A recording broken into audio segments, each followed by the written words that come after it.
Baik, Assalamualaikum warahmatullahi wabarakatuh.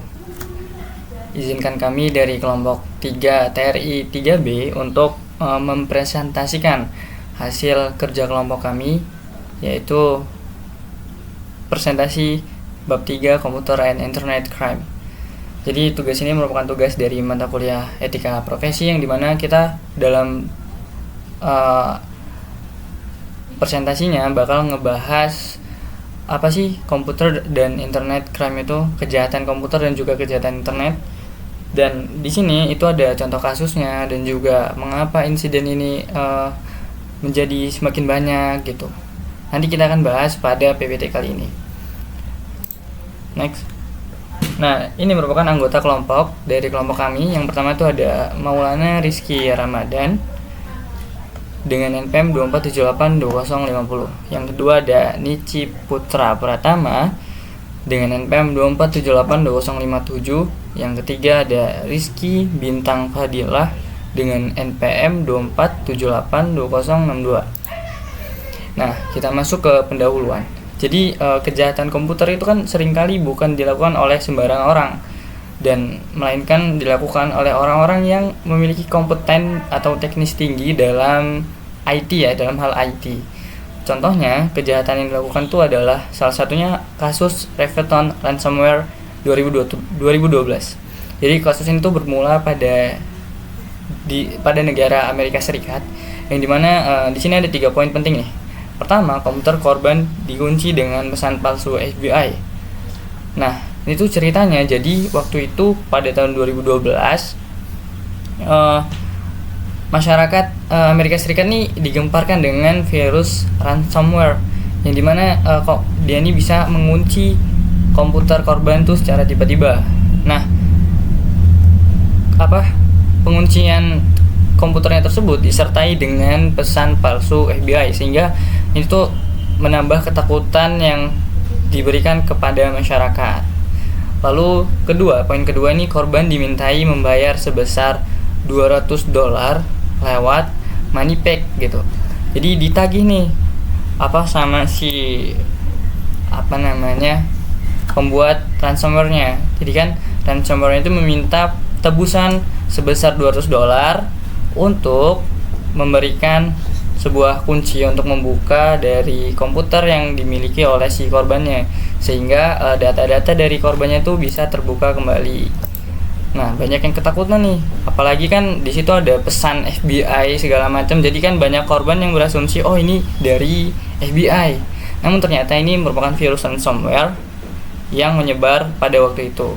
Nah, poin ketiga, ribuan IP di AS dan Eropa terinfeksi. Jadi dalam investigasi yang dilakukan oleh FBI waktu itu dalam waktu sebulan, ditemukan 16 varian ransomware Reventron. Lalu yang kedua itu menginfeksi 68.000 alamat IP. Bayangin, banyak banget itu. Lalu rata-rata 170 korban per hari itu membayar denda sebesar $200 untuk mendapatkan kode pembuka. Jadi ternyata ada korban yang membayar juga ternyata $200 untuk mendapatkan kode yang dipakai untuk membuka dari komputer yang terkunci. Jadi berbeda dengan virus biasa, Reventron ransomware ini tidak perlu dibuka lewat file lampiran.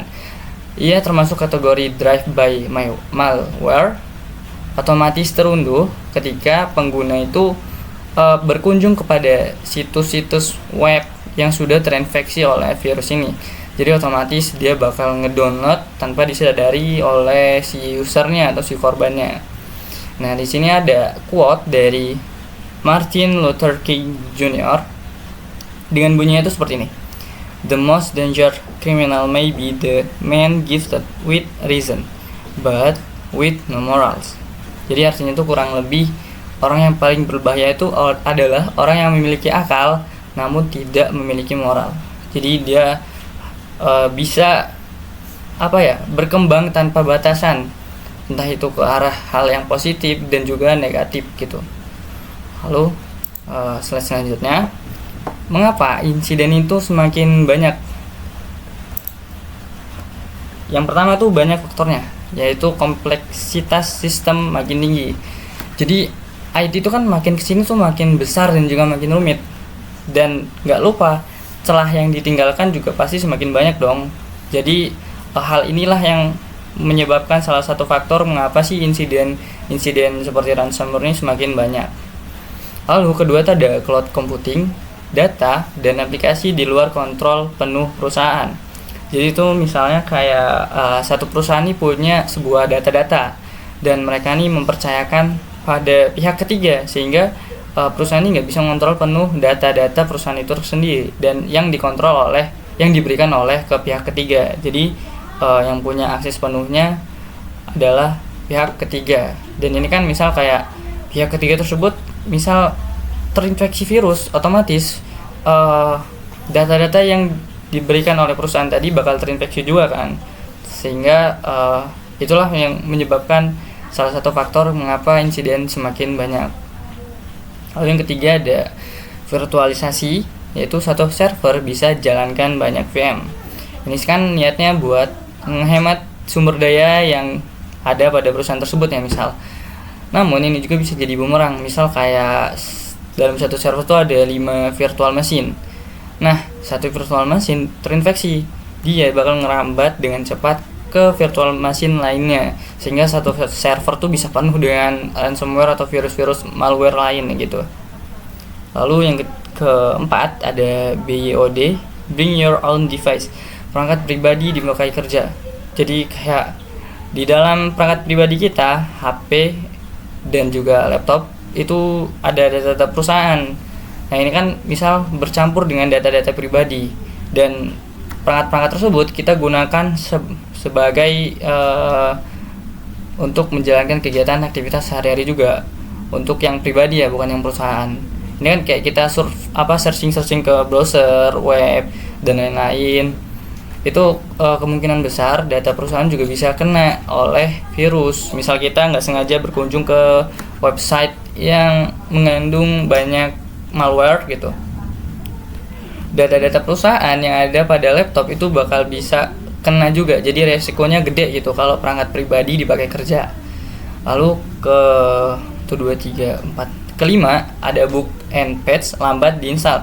Jadi itu banyak insiden yang disebabkan oleh karena ini juga, karena softwarenya itu jarang update dan juga jarang dilakukan perawatan, sehingga ini juga bisa menyebabkan virus itu menyebar. Karena kan dia ini kan softwarenya bakal tertinggal oleh teknologi yang sudah maju gitu.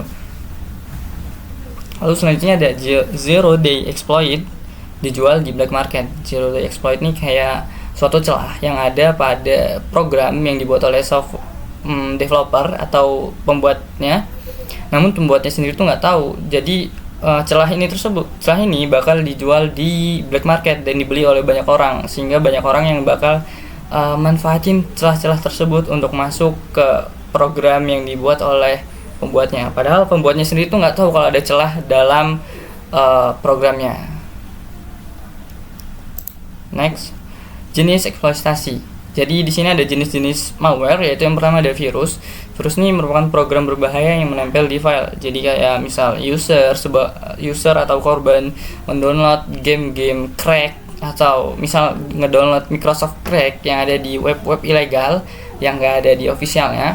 Itu sangat berisiko sekali dan berbahaya, karena dikhawatirkan ada virus yang menempel pada file, karena kan menyebarnya lewat file yang di-download. Lalu kedua ada worm, menyebar otomatis via jaringan. Worm ini merupakan malware yang menyebar lewat jaringan. Misal kayak dalam satu warnet itu kan pakai satu LAN. Nah, ada satu komputer yang terinfeksi nih. Nah, virus tersebut bisa menyebar lewat jaringan LAN yang terhubung antara komputer tersebut. Lalu ketiga ada Trojan Horse.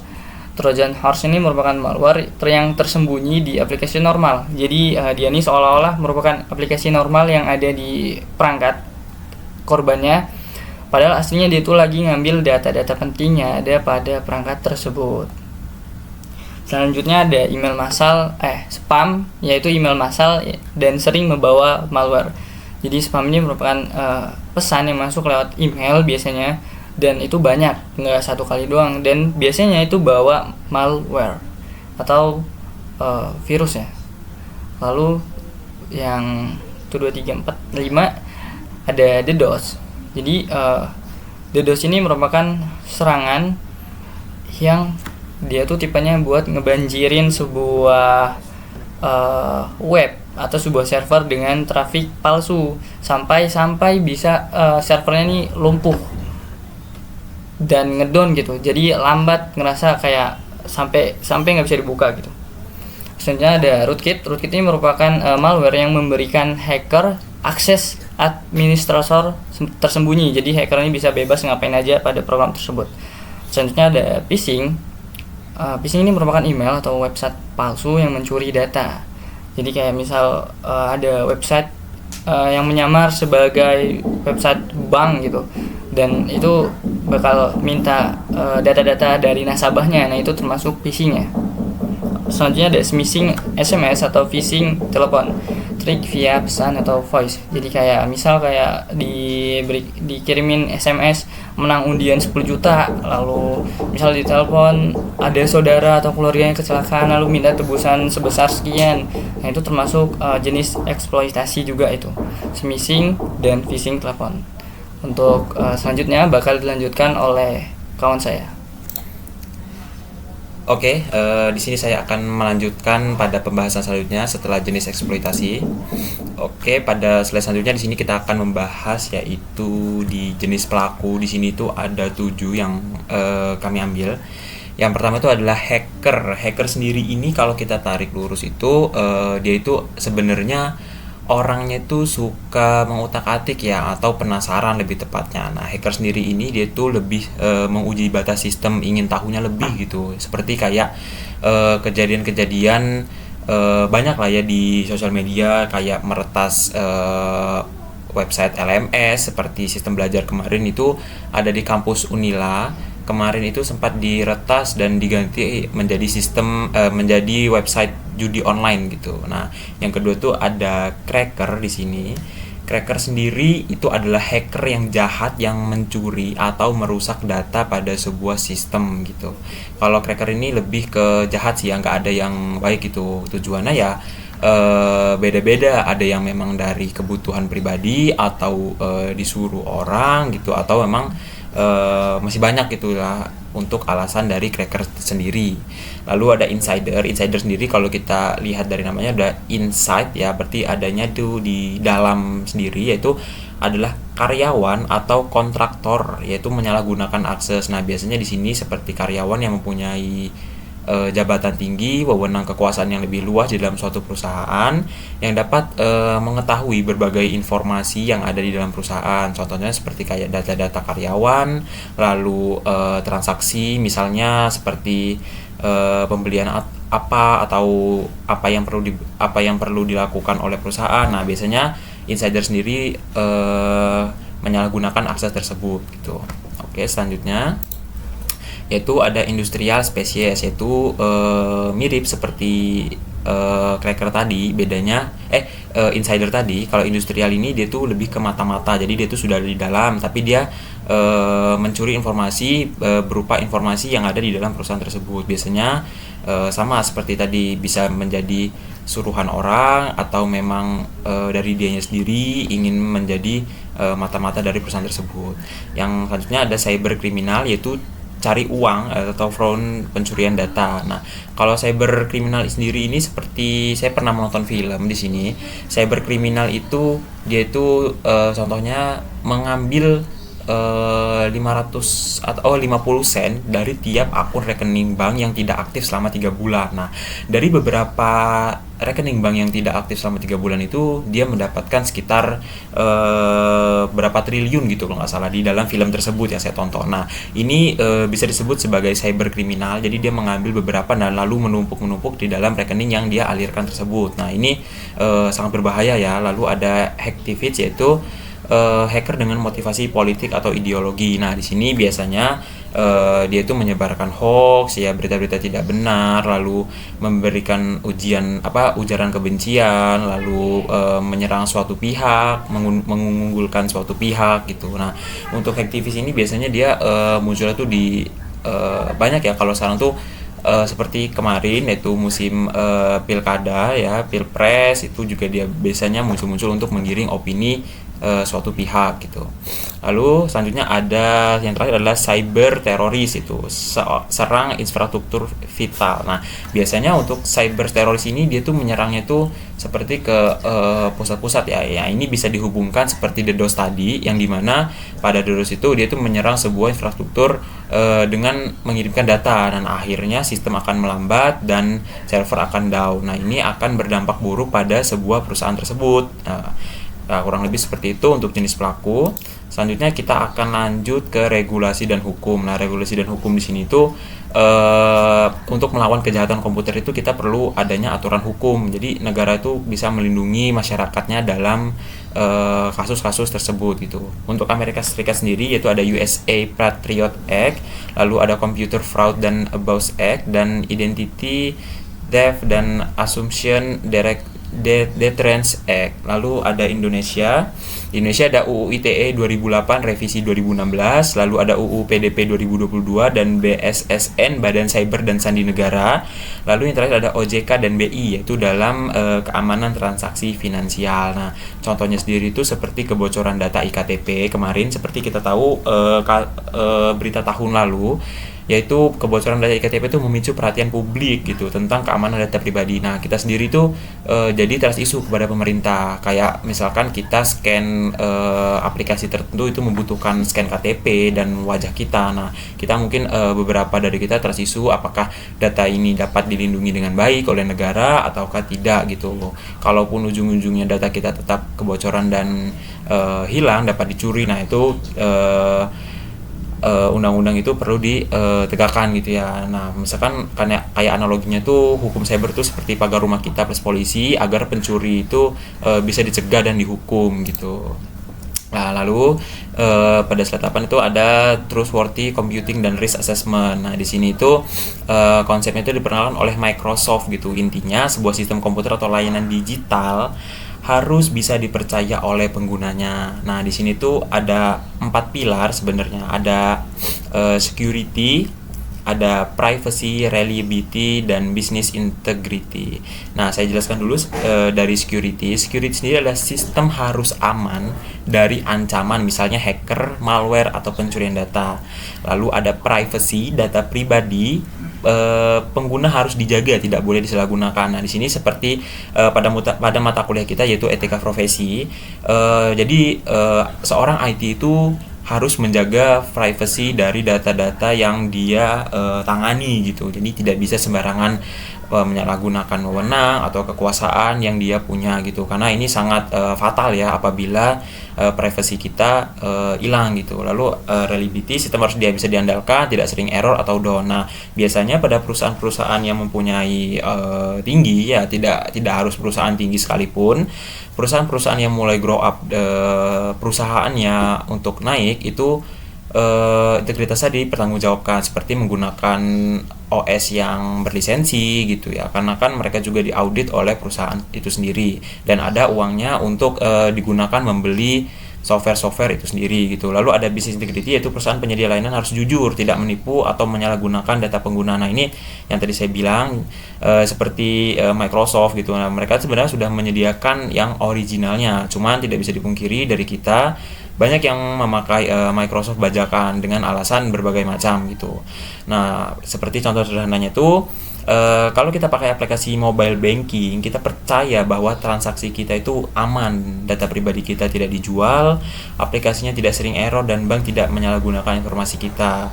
Kalau semua itu terpenuhi, barulah bisa disebut trustworthy computing gitu. Nah, kalau risk assessment tadi, risk assessment adalah penilaian resiko. Ini adalah proses untuk menilai ancaman yang bisa terjadi pada sistem IT sebelum benar-benar terjadi serangan. Langkah-langkahnya itu untuk penilaian risiko sendiri ada 4, yaitu identifikasi aset penting ya. Lalu ada identifikasi ancaman, analisis dampak, dan mitigasi risiko. Yang pertama ada identifikasi aset IT, yaitu kita tuh seperti misalnya data pelanggan, server aplikasi dan keuangan. Nah, di situ kita harus identifikasi aset-aset penting, kita harus simpennya di mana gitu. Lalu ada identifikasi ancaman. Identifikasi ancaman sendiri kita bisa melihat dari perangkat-perangkat kita ya, apakah masih aman ataukah sudah tersusupi oleh phishing, ransomware, insider threat gitu. Nah, di sini ditarik lagi menjadi karyawan-karyawan dan pengelolanya, apakah bisa menjaga dan menjaga data-data konsumen yang ada di dalam yang sedang dia tangani gitu. Lalu ada analisis dampaknya, seberapa besar sih kerugian yang kita dapatkan apabila kita terkena phishing atau virus laptop kita atau perangkat-perangkat kita gitu. Nah, di sini rusaknya tuh kayak bisa berupa uang, reputasi pasti dipertaruhkan di sini, dan atau hilangnya kepercayaan masyarakat. Dan jadi bisa berkurangnya gitu. Lalu ada mitigasi resiko di sini, yaitu memilih solusi terbaik, misalnya memasang firewall, enkripsi data kita, backup data rutin, lalu pemberian pelatihan keamanan pada pegawai. Nah, di sini berarti kita menambahkan edukasi pada pegawai kita agar lebih aware dan lebih sering backup data gitu. Untuk contohnya sendiri itu ada di Indonesia sendiri, yaitu Tokopedia atau Bukalapak. Pada saat itu mereka melakukan risk assessment karena sering terjadinya target serangan cyber. Nah, si Tokopedia dan Bukalapak ini seringkali menjadi serangan cyber ya. Jadi mereka tuh harus mengidentifikasi 4 poin tersebut gitu, bahwa data pengguna adalah aset paling penting, ancaman terbesar adalah pencurian data, dampaknya bisa miliaran rupiah, kerugian dan mitigasinya adalah enkripsi data serta pemantauan aktivitas login. Nah, jadi tim IT dari Tokopedia dan Bukalapak juga harus sering-sering seperti itu gitu. Jadi Trustworthy sendiri ini adalah tujuan jangka panjang membangun sistem yang bisa dipercaya, sedangkan risk assessment adalah langkah praktis untuk mencegah masalah sebelum terjadi gitu. Oke, untuk selanjutnya security policy dan edukasi akan dilanjutkan oleh teman saya. Oke, selanjutnya di sini kita lanjut, yaitu dengan judul security policy dan edukasi. Jadi security policy dan edukasi itu kayak kebijakan keamanan. Jadi seperangkat aturan yang tertulis yang mengatur bagaimana data seperangkat dan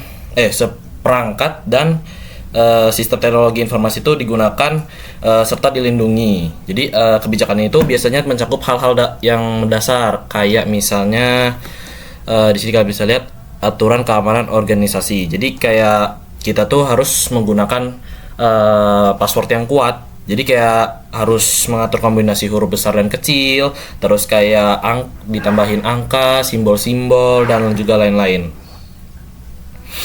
Terus yang kedua itu password policy. Jadi kayak kita tuh nanti penggantian password secara rutin. Jadi kayak hal itu bertujuan untuk mengurangi resiko penyalahgunaan password yang sudah bocor atau yang sudah diketahui oleh orang lain.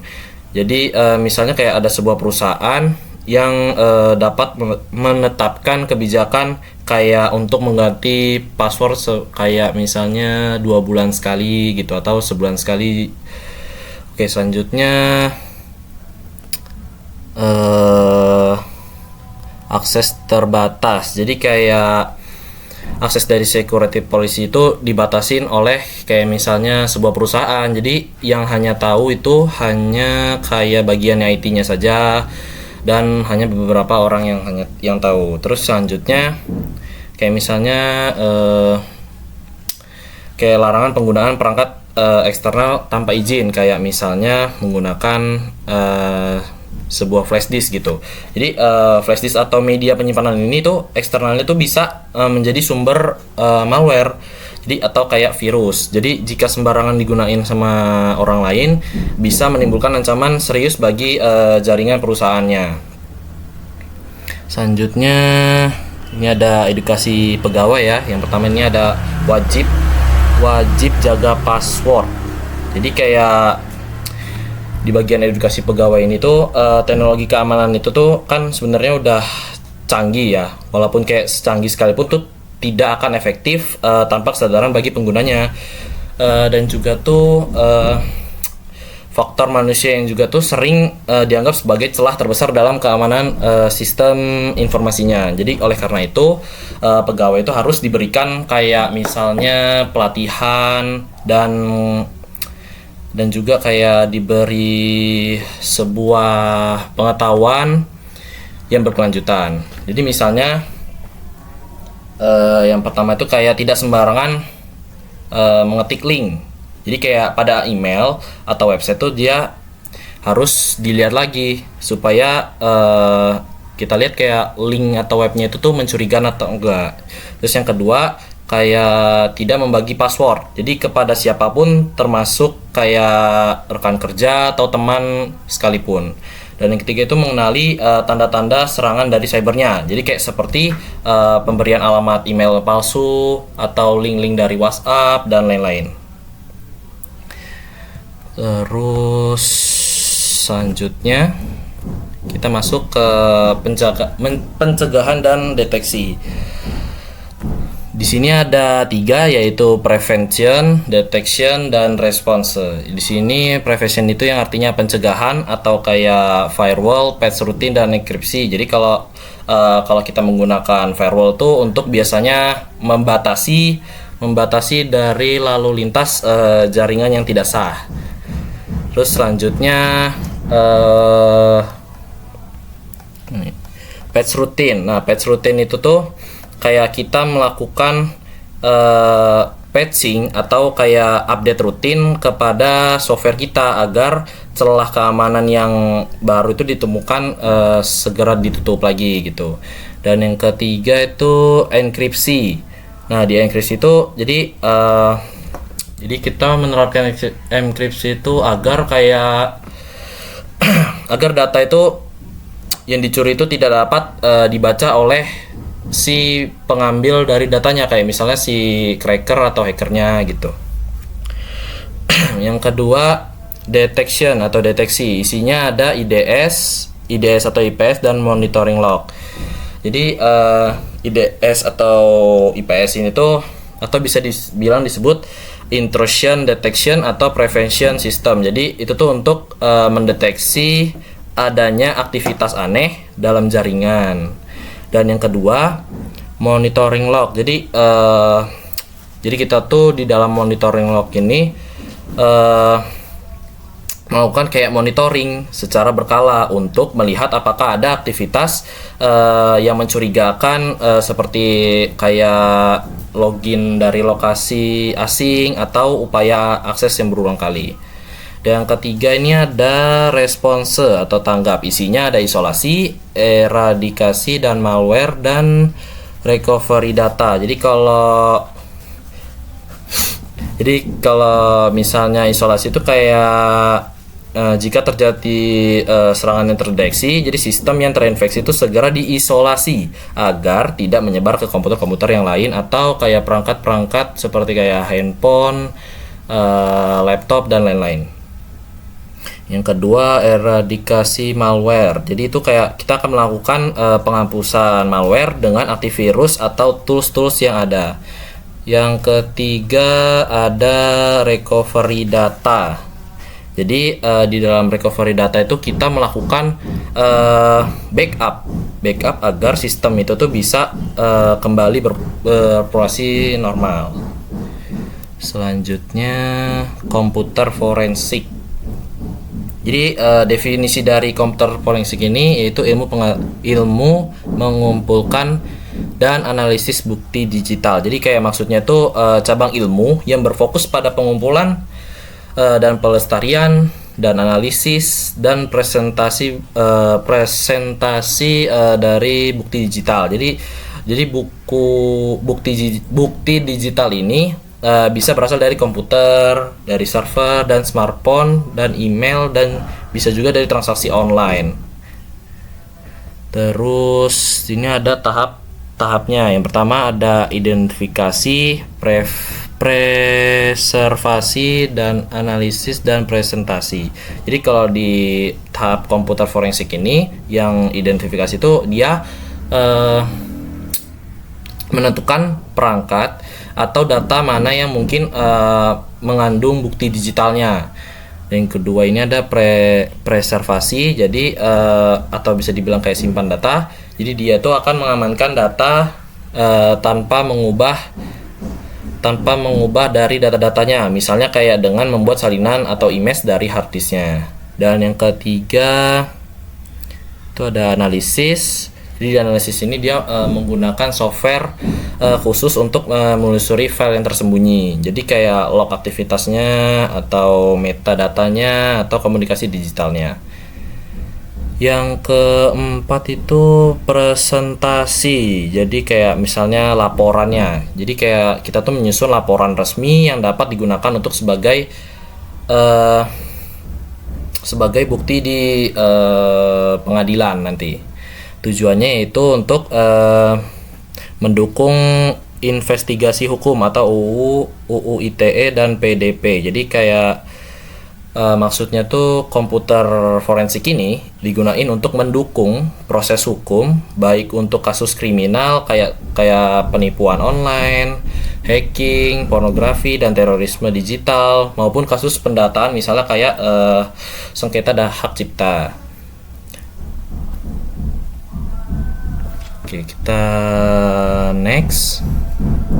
Oke, di sini ada ringkasan dari berita-berita terjadinya malware yang ada di Indonesia. Jadi ringkasannya adalah kejahatan komputer semakin kompleks dengan berbagai bentuk serangan seperti kayak virus, worm, trojan, phishing dan DDoS yang seperti teman-teman saya jelaskan sebelumnya.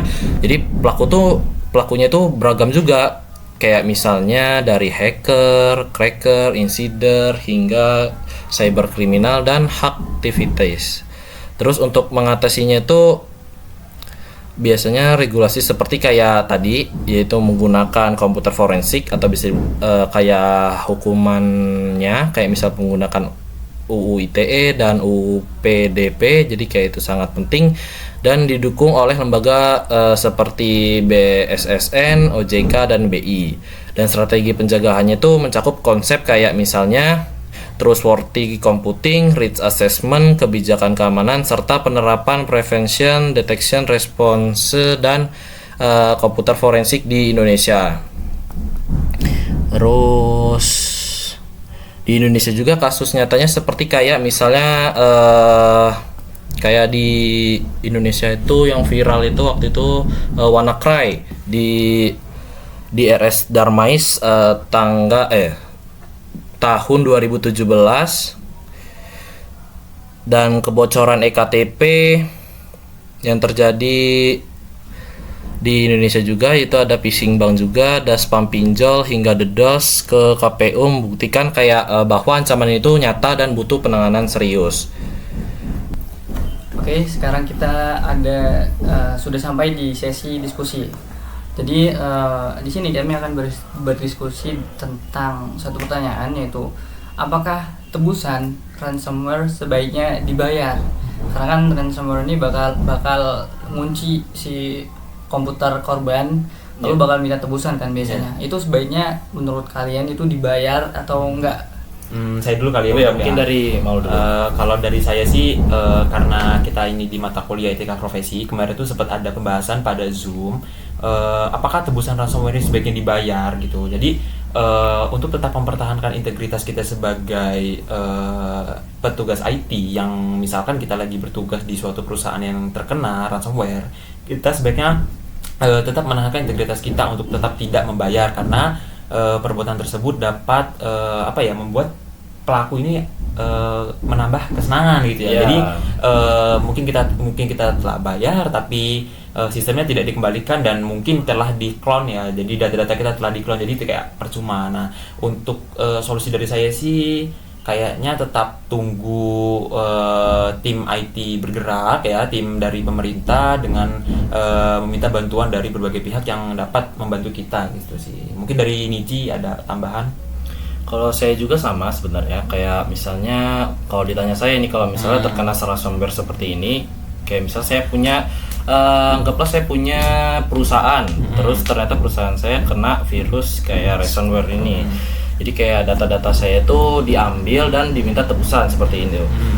Kalau saya sih saya tidak mau bayar ya, karena itu balik lagi, kalau misalnya mau bayar juga itu belum tentu si cracker atau pengambil datanya itu dia mau mengembalikan data yang sudah diambil. Betul.